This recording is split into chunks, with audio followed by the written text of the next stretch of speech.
128. 128 on of universal prayers.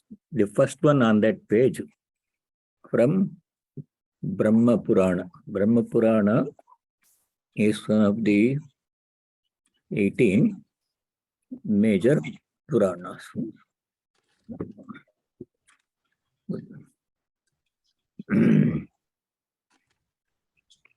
Om Yam Jhayanti Buddha Samadhi Samaye Shuddham Yat-Sannibham Nityanandamayam Prasannamamalam Sarveshwaram Nirgunam Vyakta Vyakta Param Prapancharahitam Jhanaikagamyam Vibhum Tam Samsara Vinashahetumajaram Vande Harim Muktidam.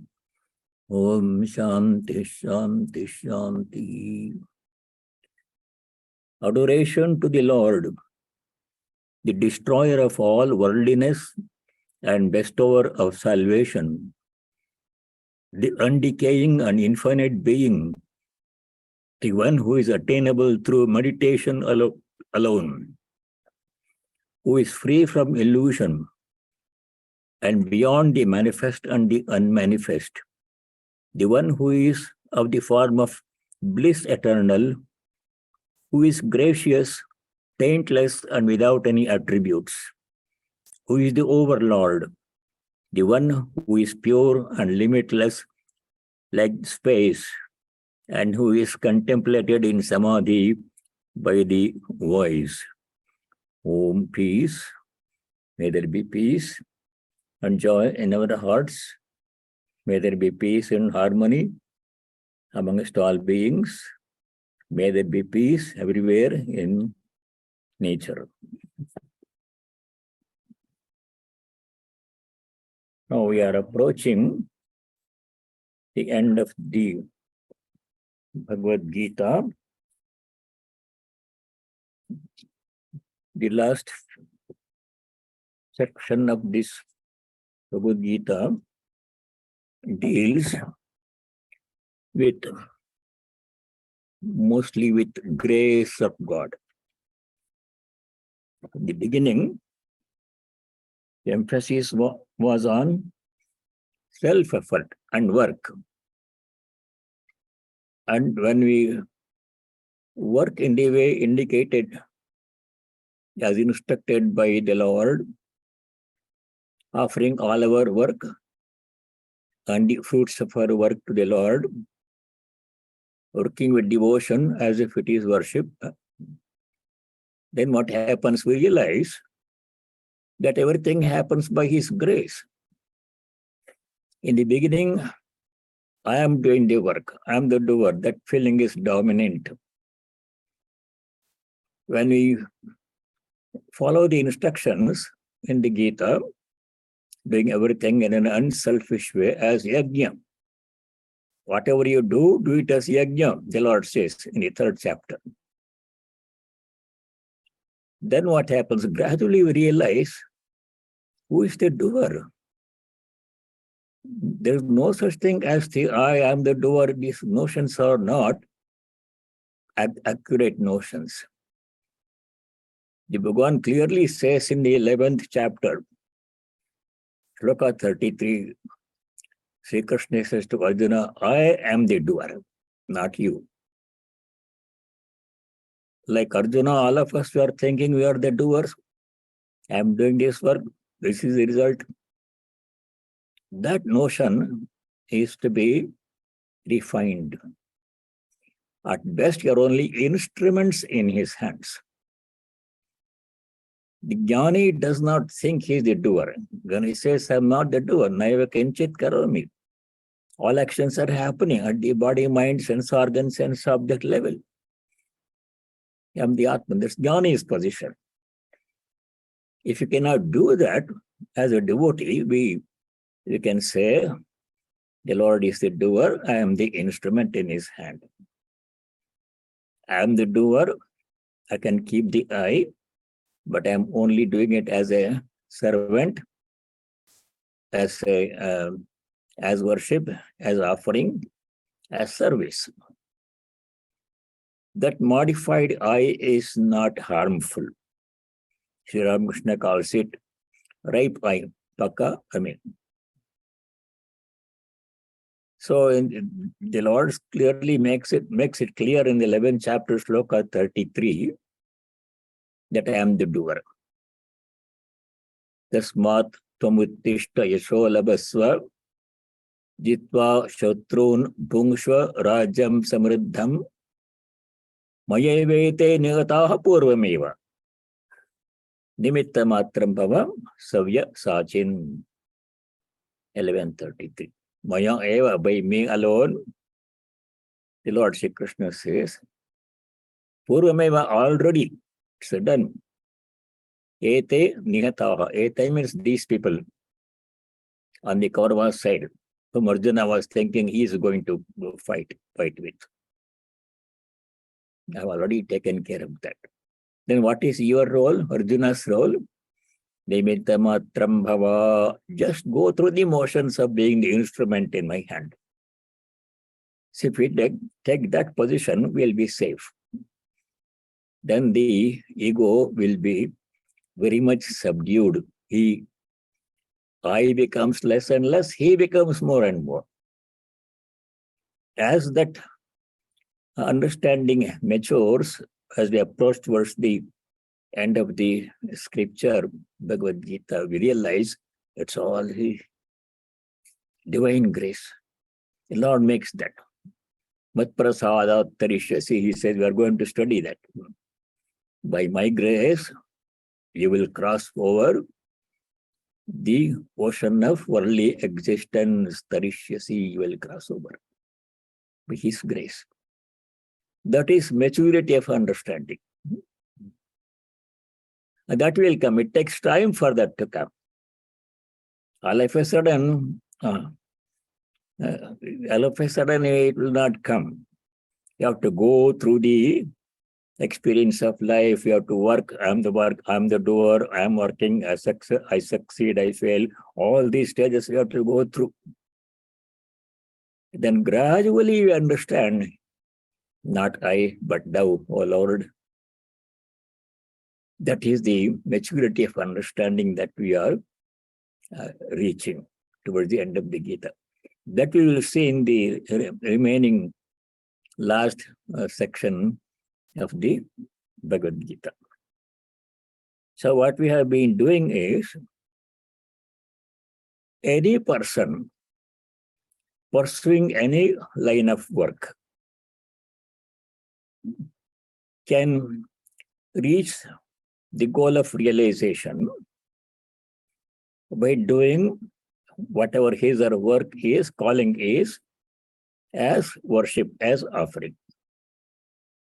That was what we studied in sloka number 46, 1846, 845 and 46. Sve sve karmani abhirataha.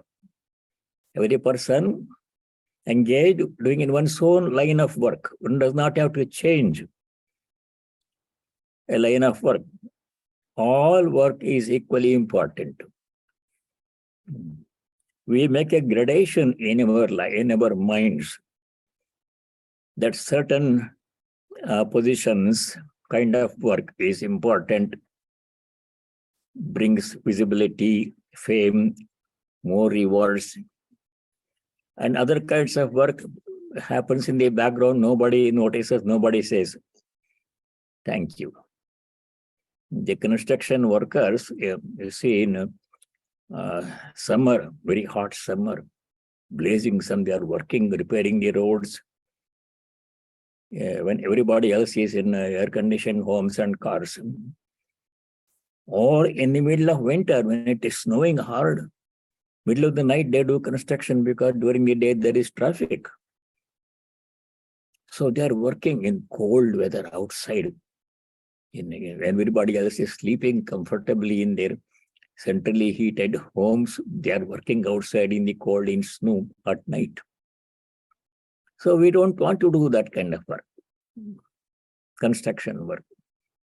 Everybody wants to be in the front office, white collar jobs. Yeah. That is not necessary. Any Sri Krishna says again and again, makes it very clear in the Gita, that any kind of work, if done in the proper spirit, will lead to realization. That is the very important idea that we studied in 1846. There the Lord says, 46th verse in chapter 18. Sakarmana tamabhyarcha siddhim vindati manavaha. A manava means a human being achieves perfection, siddhi. We'll understand what siddhi, perfection is. He achieves perfection. How? By worshipping him, tamabhyarcha. The him remains undefined in the second line. Worshipping him. How? Swakarmana, by our own work, doing our own work as worship. Whatever work is our calling, by doing it as worship, with the same devotion, love, and gratitude, as you do worship, you do all our work, then what happens? Manava siddhi mindati, human being achieves perfection. Whom are we worshipping? Tamabhyarcha. The answer is in the first line of that verse, 1846. He from whom the whole universe has evolved, by whom the whole universe is pervaded and sustained.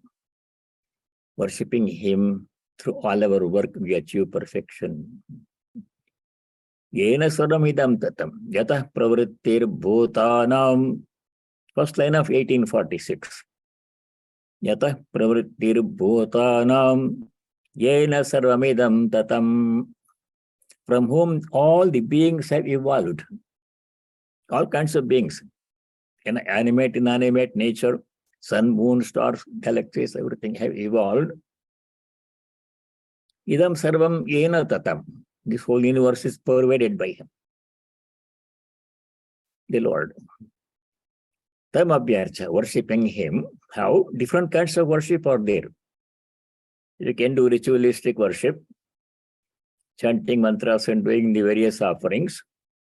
Sometimes very elaborate. We can do yajna, Vedic sacrifices, extending over many days, elaborate fire ceremonies, homa, yajna. All kinds of things we can do. But according to Sri Krishna in the Gita, our own work done as worship is the best kind of worship. Whatever is our work, a janitor can achieve perfection by doing janitorial work. And a clerk in the office can achieve perfection by doing his work as worship, as offering. Likewise. So how to do the worship as worship? How to do work as worship? That was explained in the several places in the earlier chapters. By doing all work with the utmost devotion and commitment, that would be the nature of work. Whether it's pleasant or unpleasant should not matter. That we studied in the 10th verse of this chapter 18.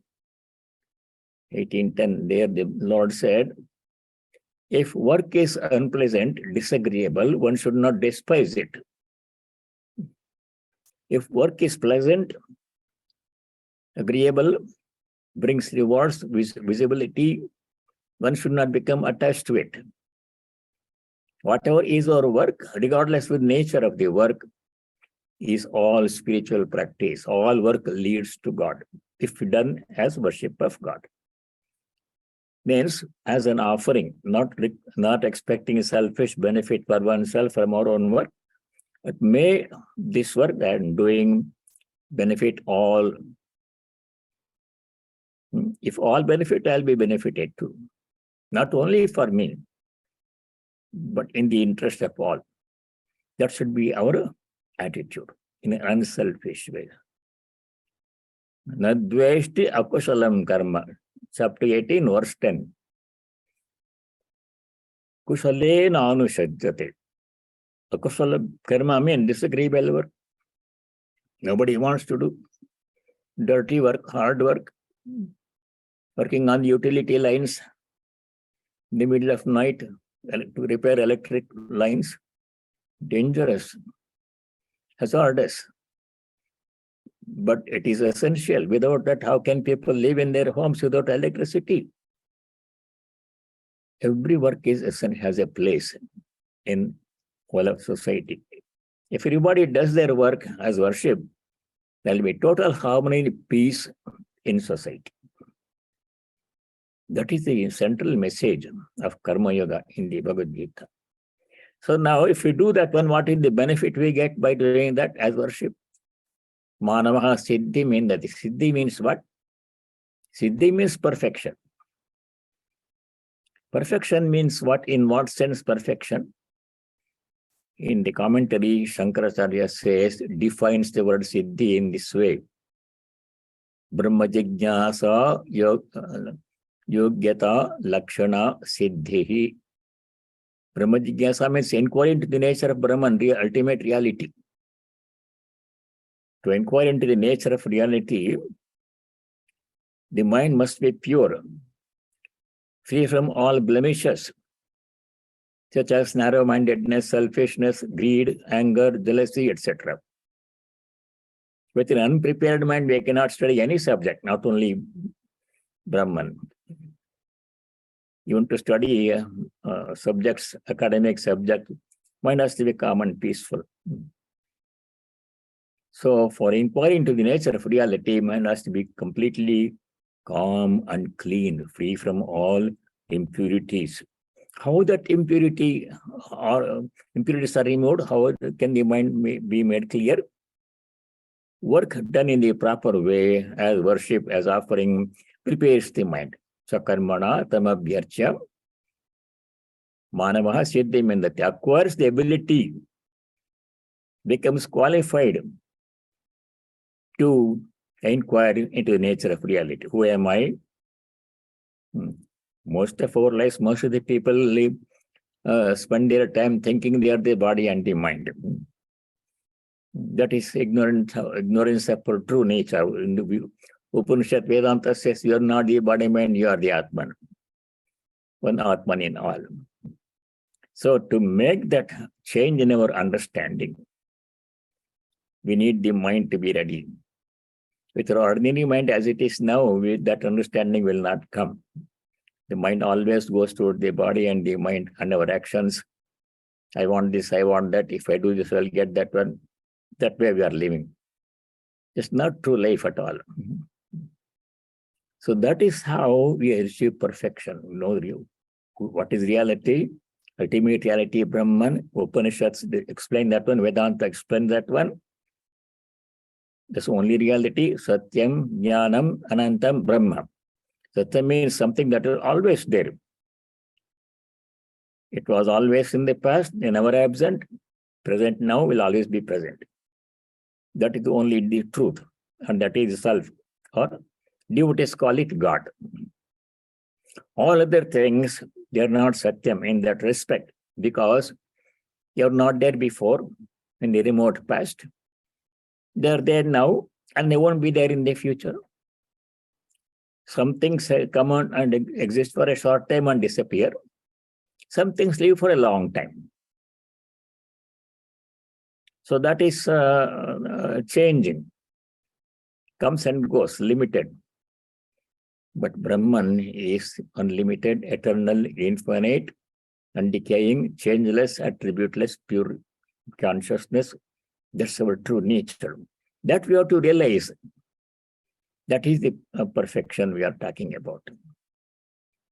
So anybody can reach the goal. Now, the next step is, once having purified the mind, made the mind free from all impurities, blemishes such as selfishness, anger, jealousy, pride, narrow-mindedness, etc. When a person becomes eligible or able to inquire into reality, Brahman, preparation has been made so far. That's in 1846. Then after that, that's the preparatory stage only, preparing the mind for self-inquiry. Now inquiry has to be done. Who am I? But that is difficult. So he made it easy for us. If you do a series of devotional spiritual practices with which you are already familiar from earlier chapters, with that prepared mind. Now that's the difference. Earlier we were doing it as preparation for achieving the purity. Now with the mind having become pure, with the equipment, we are doing the same spiritual practices that take us to the goal. A series of steps have been described, none of which is new. They have all come before. So we are going to have been studying that one. This is from verse number 50 onwards. What has to be done? This step following purification of the mind, achieved by doing all work as worship. See, verse number 50. Siddhim prapto yatha brahma tathapnoti nibodhame. All this we have done. I'm going through them to create the context for the next few verses we are going to study. Siddhim prapto yatha brahma tathapnoti nibodhame samase naiva kaunteya nishtha jnanasya para. Having prepared the mind, siddhim praptaha, purified the mind by doing always work as worship, then how a person can achieve oneness with the divine, shutting the ignorance that I am the body mind, realizing the truth that I am one with the divine, I am the divine, I am that. How the transition can be made? We need to take a series of steps. Those are going to be described now. Yatha Brahma apnoti. How a person can achieve Brahman, self-knowledge, Brahma Jnana. How can one achieve? Siddhim praptaha, having prepared the mind, as mentioned in 1846. How a person can achieve Brahma? Yatha Brahma apnoti. Nibodhame, learn it from me. I'm going to teach you briefly. Samase naiva kaunteya, briefly. That is 50. And 51 onwards, until we are about 53, 54 now, those steps are being described. You realize that none of them is new. Many of them have come. All of them have come in a different earlier chapters. So 51, Buddhya Vishuddhaya Yukto Dhrityutsaha Dhrityatmanam Niyamyacha Shabdadin Vishayan Styaktva Ragadvesha Vyudasyacha Vishuddhaya Buddhya Yuktaha, equipped with a pure mind. Shuddha Buddhi, equipped with pure mind. Atmanam Dhritya Niyamyam. Niyamyam is controlling. Atmanam here means body, mind, sense organs.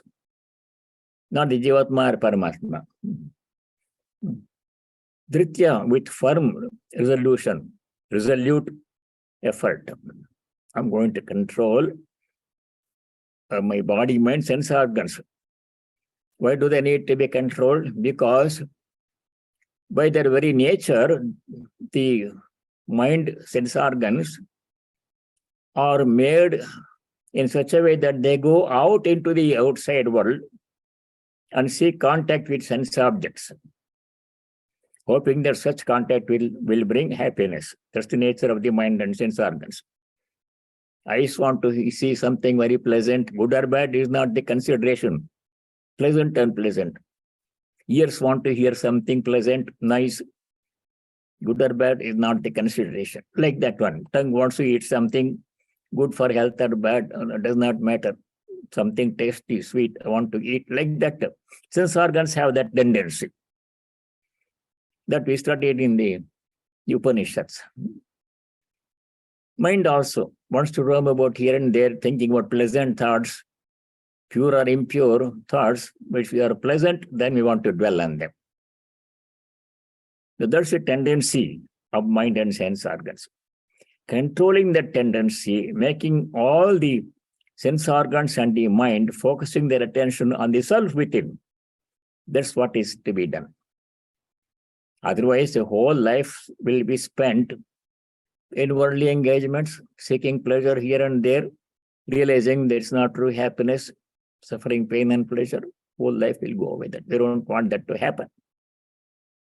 Therefore, controlling body, mind, sense organs with firm resolution, dhritya atmanam niyamya, shabdadin vishyan stektva, giving up attachment to all sense objects. 5 kinds of sense objects we are familiar with.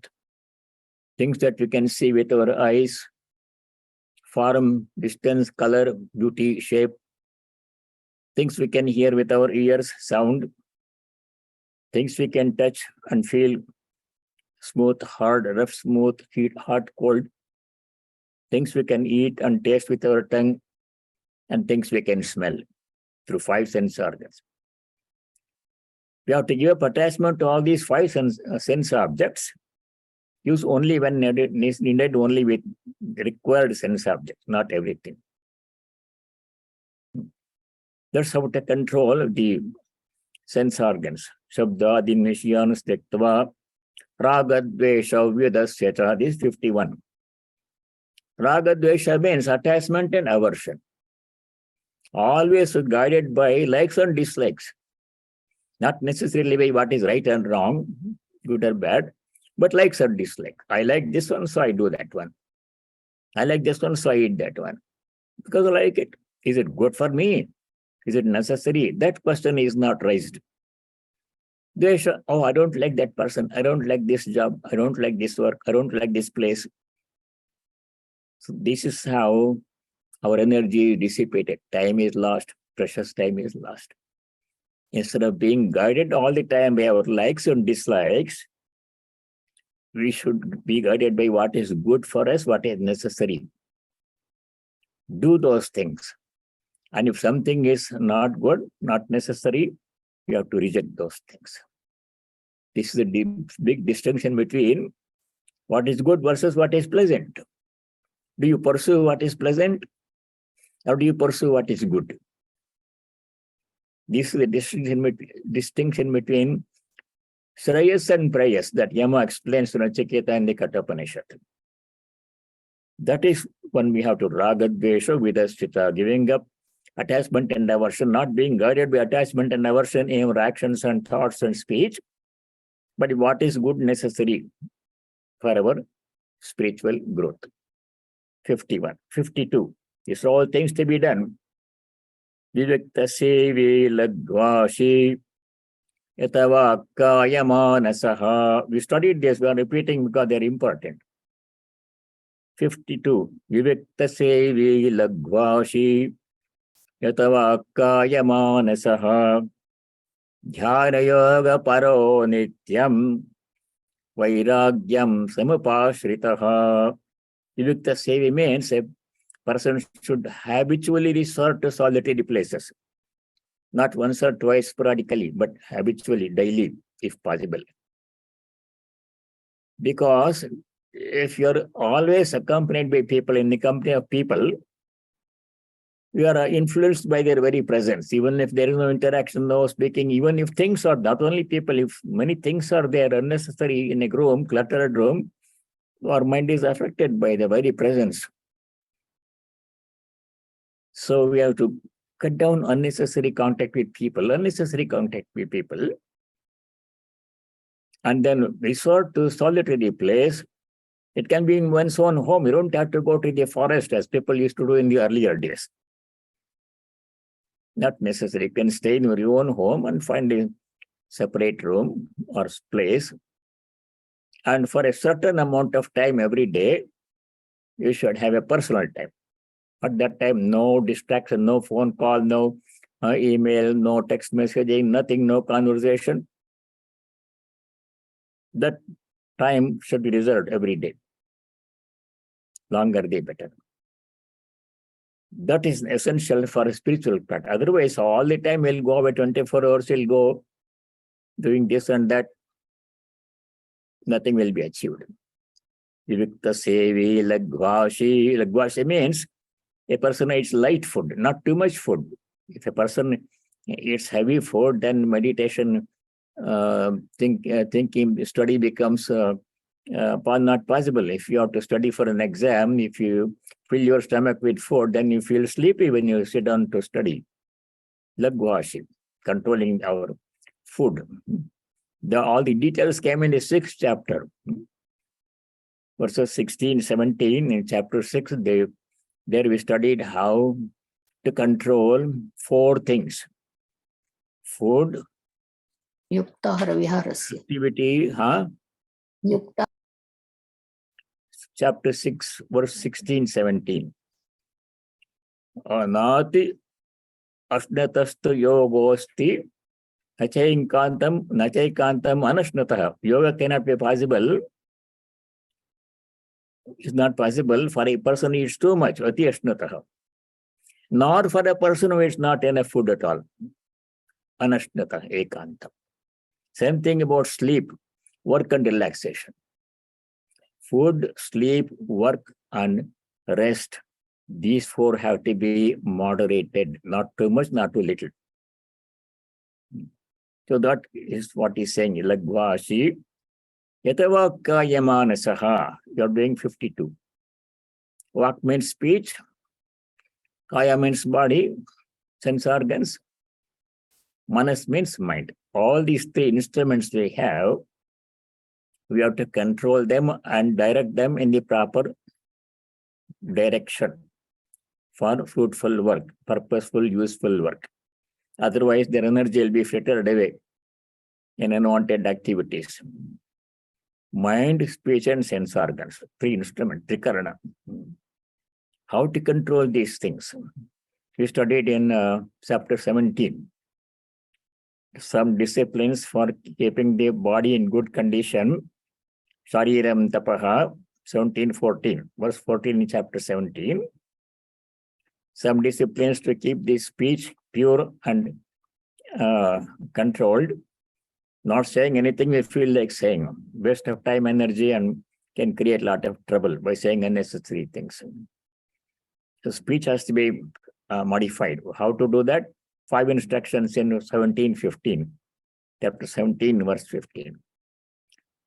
That is Vagmayam Tapaha. And to keep the control in mind in control. Mind.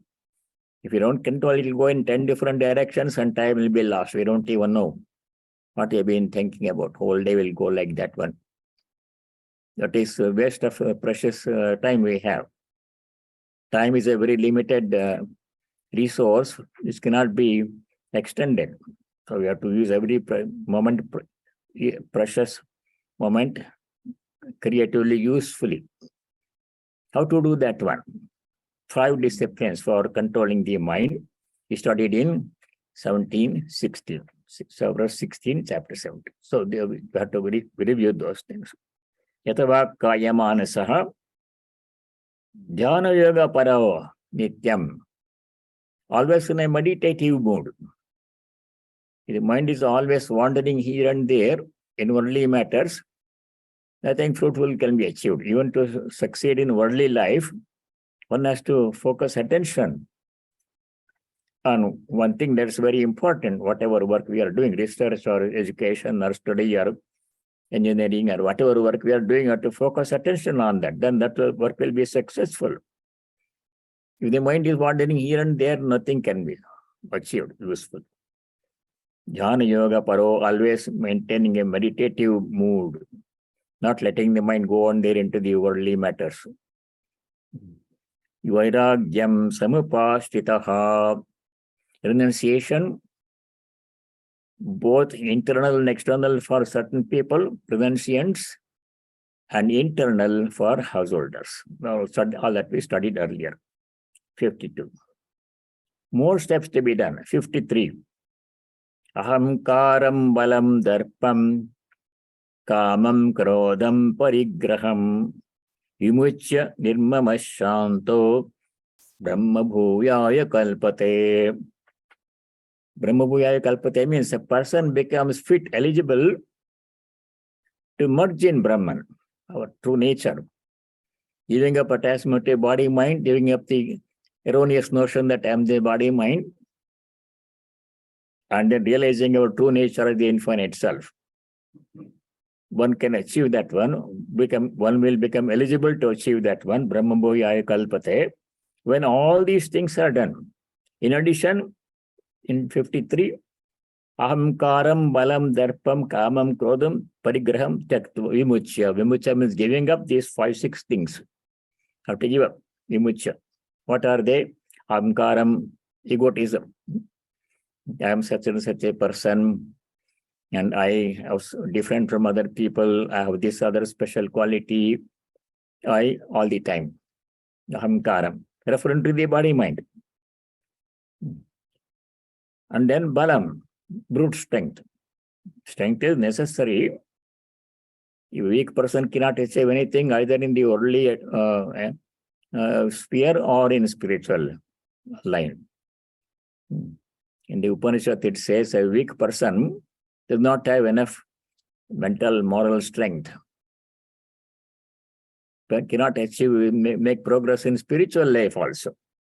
Ayam Atma Balahi Inena Labhyaha, we studied that one. So that strength must be there, but it must be free from attachment, aversion, likes and dislikes, and anger. If strength is there combined with anger and selfishness, that can be destructive. If strength is there, which is sattvic strength, free from attachment, aversion, anger, etc., then it is good, constructive. By that kind of strength, one can help other people also, can do good things. With a tamasic strength combined with anger, misunderstanding, violence, that can be destructive. You don't want that kind of strength. Balam, Darpam. Darpa means pride. Exaggerated self-image. I am such a great person, like that one. That's not good. Humility is necessary. Kamam, uncontrolled adharmic desire, is kama. All desires are not bad across the board. Some desires are good, they have to be cherished. Desire to become a better person, desire to get more knowledge, desire to help other people, desire to know our true nature.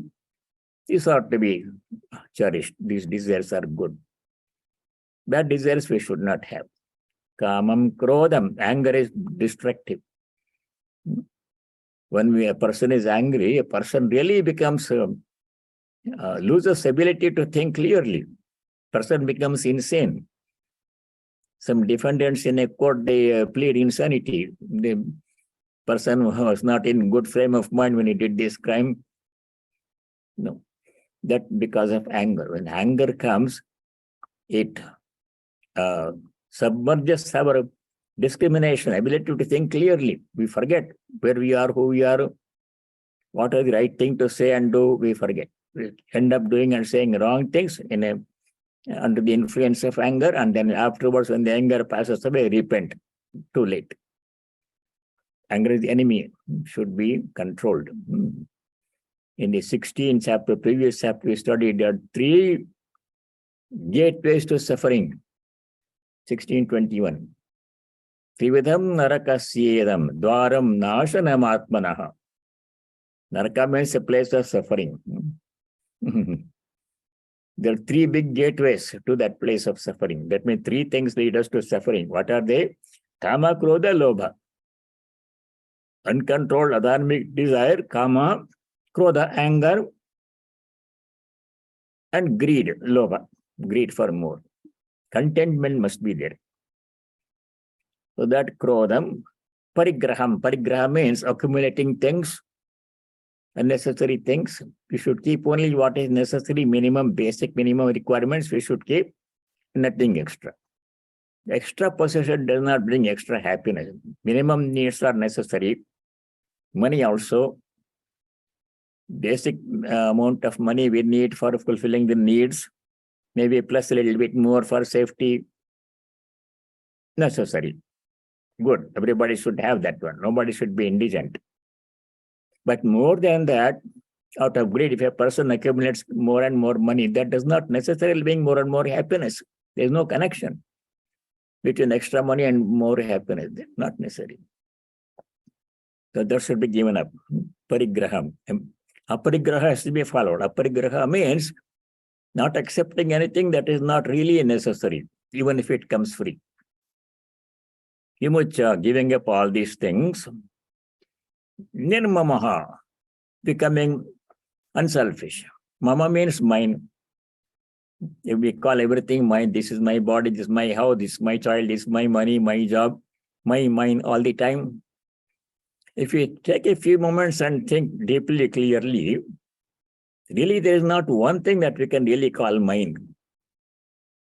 We say my body, not even my body. We have no control over it. I didn't bring it. It won't go with me. It won't stay with me as long as I want. It won't stay in the condition in which I want it to stay.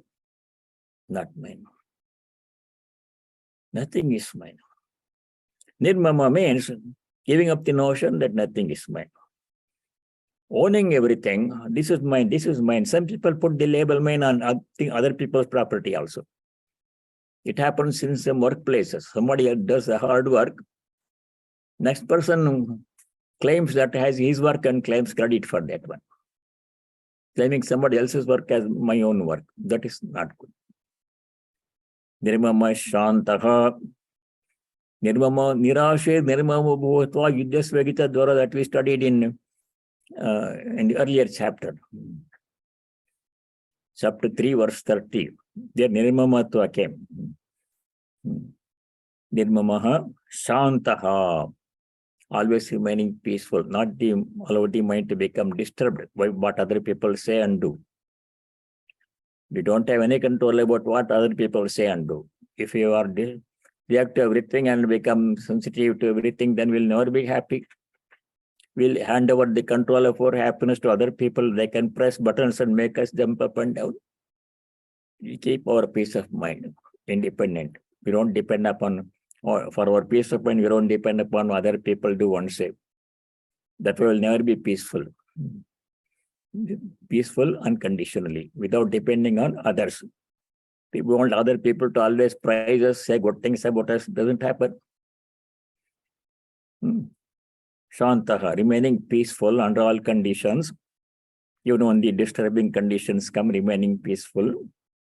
Such a person, Brahma Bhoyaya Kalpate, becomes eligible, fit to experience oneness with the divine, with Brahman. Brahma Jnana will come. So all that we studied, 53. Now we have to do 54. 54. Then what happens? Next step. What is the result of becoming one with Brahman? That's explained in 54. Brahma Bhuta Prasannatma Nashochati na Kankshati Samasarveshu Bhuteshu Madbhaktim Labate Param. A person achieves supreme devotion. Param Madbhaktim Param Bhaktim Labate. Brahma Bhutaha, a person who has become experienced knowledge of Brahman, becomes one with Brahman. Such a person, Prasannatma, always has a tranquil, peaceful mind. Nothing in the world disturbs such a person. So many good things happen, bad things happen, people praise and blame. This person remains unaffected, remains peaceful unconditionally. Right now, our peace is conditional. If things are going well, we are peaceful, happy.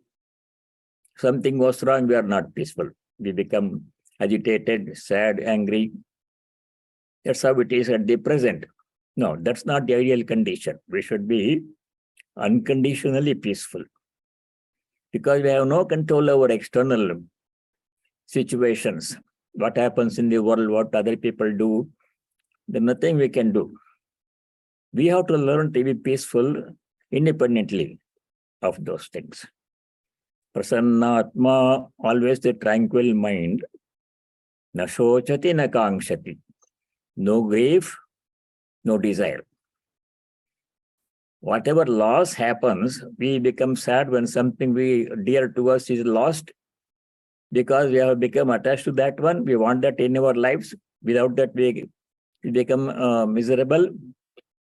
So that attachment has come, dependence has come on things. So when that is lost, we become sad. Feeling of sadness, sorrow will come. But for such a person, there is nothing that one depends on for happiness. He is independently happy, regardless of other things in life. Whether we have something or not, if a person is independently happy, then there is no sense of loss. Even if the body goes away, no disturbance. So we are so much attached to the body. We want the body to be in good condition, free from pain, pleasures we want. The dependence. We can't be happy that way because things happen, changes happen in everything. You can't control. But if I am independently happy from my own mind, Atmanyeva Atmana Tushtaha, remember second chapter. When Arjuna asked Sri Krishna the question, what are the signs of Chita Prajna? In 254, chapter 2, verse 54. Sthita Prajnasya ka bhasha, Arjuna's question. 55 onwards in second chapter until 72, Sri Krishna describes the qualities of a Sthita Prajna, sage of steady wisdom, whose mind is fixed always on the self, on God. One of them is Atmani eva atmana tushtaha, a person who is happy with his own self, not depending upon happiness in outside world. If I make my happiness a function of what happens outside, what other people do and think, what happens in my body, mind, if I make my happiness depend on those things, then I will never be happy because we can't control any of those things. We can't control events in our life. Much less can we control events in the world, what other people do. So then that way, if I make my happiness dependent on those things, then I will never be happy. I have no control. But if I am happy within myself, Atmani eva, in the self within, how can we happy with ourselves? What is there inside? Whole infinite Ananda is there. Sachidananda is inside. Within every one of us, unconditionally, whether we are aware of it or not, whether we believe it or not, it is there. We are that. By nature, we are that. Swami Vivekananda said, each soul is potentially divine. The divinity is present in all, unconditionally, never absent. We are divine. Essentially, we are divine. But in most cases, it is we are not aware of our own divinity. We are only aware of the body, mind, which is a composite of things, comes and goes and changes every time. Can't control that one.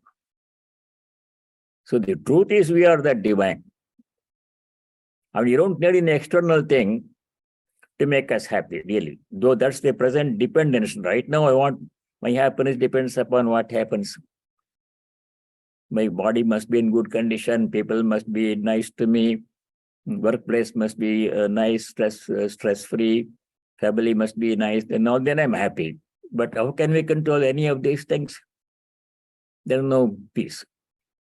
But Sthita Prajna is not like that. Atmani eva atmana tushtaha. Tushta means completely content with one's own self. Self means the divine presence. If I know that divine is present within me, infinite happiness is, Ananda is within me, then I don't need anything outside to make me happy.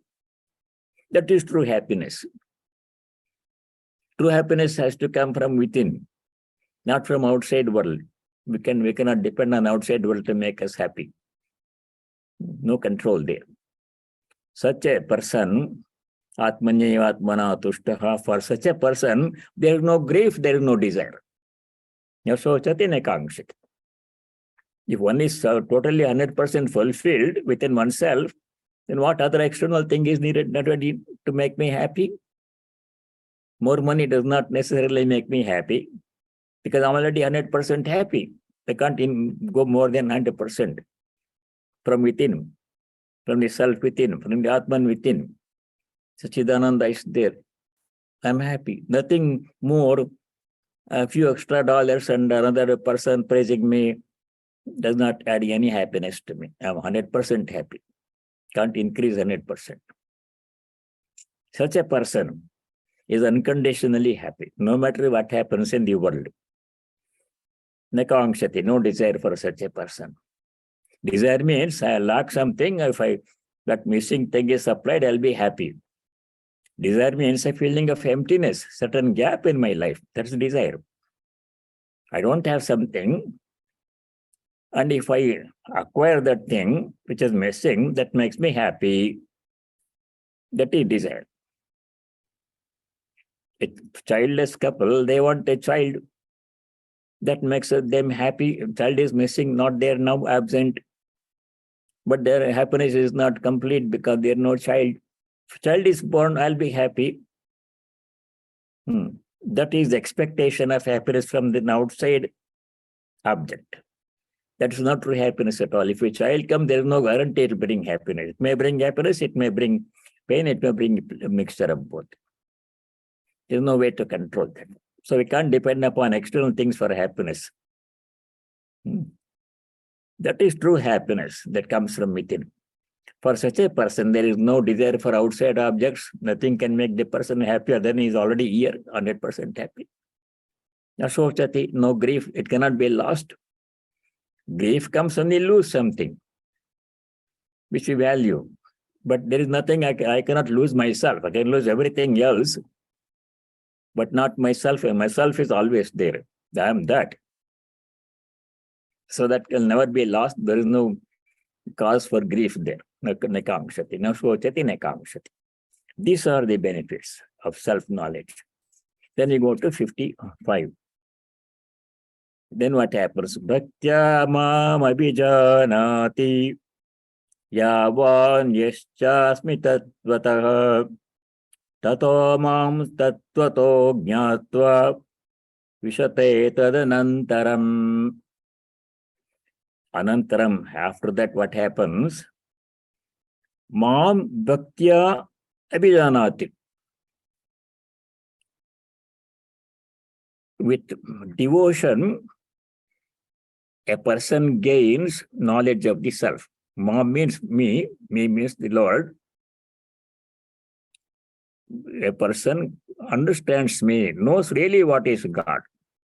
We have a vague idea about God right now. We all talk about God all the time.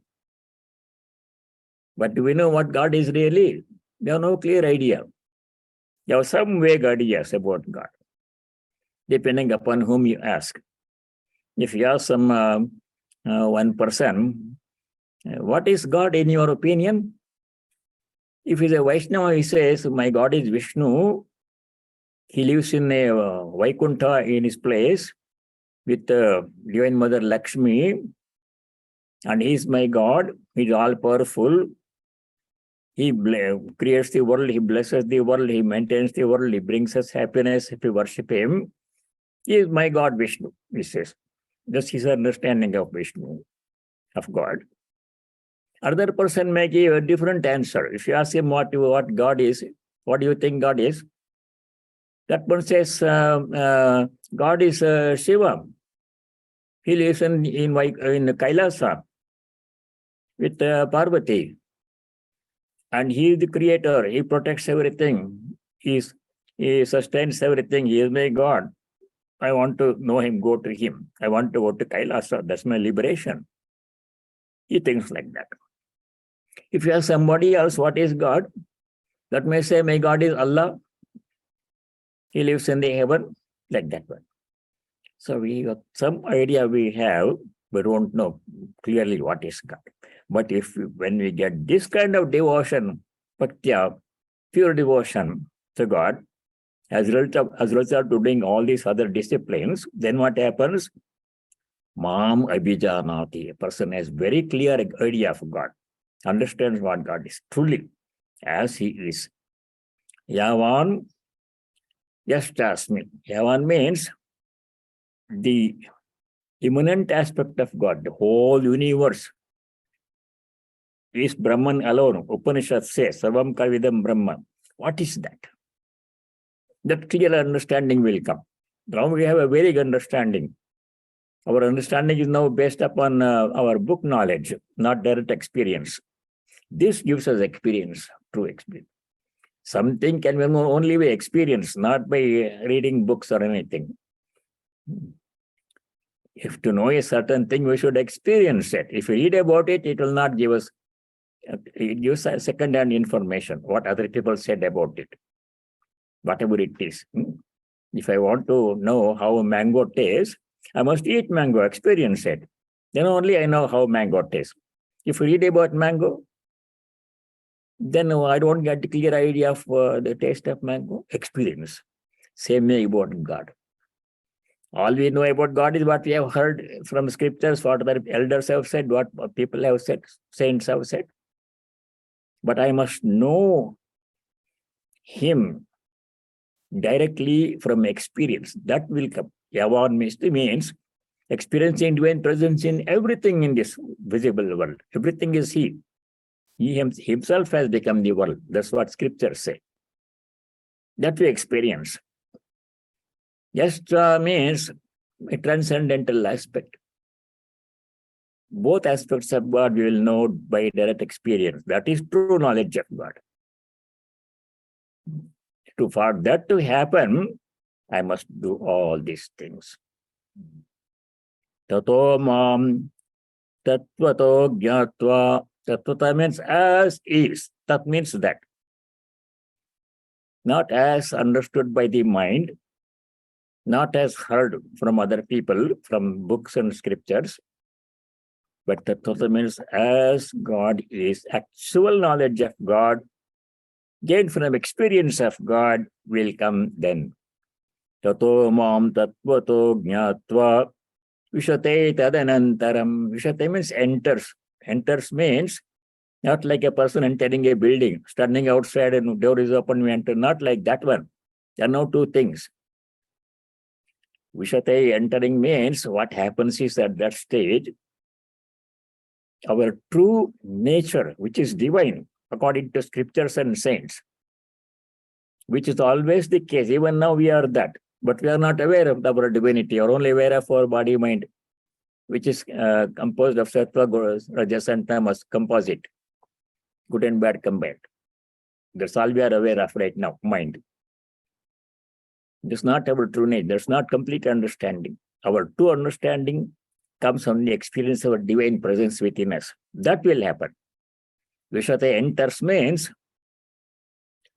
the obstruction to self-knowledge, which is now preventing us from knowing our true nature, our attachment to body, mind, and the world, that will go away. And we come to realization that we have always been that. I never was anything else other than that, even now. But right now, I'm not aware of my true nature. I'm only aware of my body, mind nature, which is the external part of my life. What is inside, the self, Atman, that we don't know, that will come. Oh, I've always been that. That realization, we call it realization. We realize that I've always been this divinity. I was never anything else. Though I thought I was a human being doing this and that, that was not the truth. That was superficial understanding, erroneous understanding. True knowledge will come of one's own self. That's the realization. Tato mam vishate tadanantaram. That is 55. That is one stage. The culmination of all spiritual practice, described in 55. We experience our divine nature, shedding the erroneous understanding that we held all our life, that I am the body, mind. I have this, I have that. I'm sick, I'm weak, I'm poor, I'm rich, I'm strong. All these are attributes of the body, which is they are constantly changing. Today I may be strong, tomorrow I'll be weak. Today I may be healthy, tomorrow I'll be sick. Today I'm young, tomorrow I'm old. This is not your true nature. Those changes happen to the body, mind. I'm not that one. I'm the Atman. It is changeless, eternal, infinite. That true nature understanding means experience, not book understanding. Right now we read about Atman in the book, scriptures say you are that. That's Aham Brahmasmi Tattamasi. There's the only a theoretical second and third hand knowledge. That's not enough. Experience. True knowledge means true experience, direct experience. That will come. For that to happen, to realize my true nature, which is infinite Ananda, Sachidananda, eternal, infinite, indescribable bliss. That's our true nature. We are that even now, but we are not aware of it, experiencing limitations only, pain and problems only we are experiencing. This has to be given up. If we spend the whole life under the misapprehension that I am the body, mind, I am this good and bad, I have this problem, I have that problem, I am this happy, this is my house, this is my child, that is total waste of a very precious gift, human birth. It's only as a human being that we can realize our divine nature, not from any other being. Animals cannot do that. So in our scriptures, human birth is extolled as the most precious gift we can get. We have that one. Three things are necessary, as we know from earlier study. For us to reach our goal, three things are necessary. They are very rare. They accrue only by the grace of God. Some of you studied with Swamiji, you know that one. Tullabam trayame veta daivanugraha hetukam. Devanugraha means by the grace of God, only these three things, trayame veta, they happen. And we have all those three things. And still, if we don't realize our true nature, spend our whole life in ignorance, that will be squandering that very precious gift. What are the three things necessary for realization? Manushyatvam, mumukshatvam, mahapurusha samshrayaha. All the three we have. Manushyatvam, not only human body, human qualities. Many people have human bodies, but they are not human at all. They behave like inhuman beings. Being born as human beings, they behave like animals or worse. That's not enough. Human qualities are necessary. Human qualities means desire to know our true nature, thirst for knowledge, and good qualities such as love, compassion, charity, purity, etc. Freedom from anger, jealousy, etc. Those are necessary. Manushyatvam, one thing. Second thing is mumukshutvam. Moksha means liberation. Liberation from what? Liberation from ignorance. Knowledge of our true self has to come. If we lead our whole life thinking, I'm this body, I'm this person, I was that, I was an engineer, I was a doctor, I was a Swami, spending our whole life, that is not the good way to spend our life. We have to know our true nature. Who am I really? Self-knowledge has to be gained. Or in devotional terms, you have to have devotion to God must be there for devotees. Without that, if we spend our whole life and one day it ends, then our precious gift of human birth will be squandered away. We don't want to do that. Manushyatvam, mumukshatvam, desire for liberation must be there, strongly desire. Then third thing needed is mahapurusha samsrayaha, the company and teachings of a holy person. That we have. So many saints in our spiritual heritage, richest spiritual heritage we have inherited.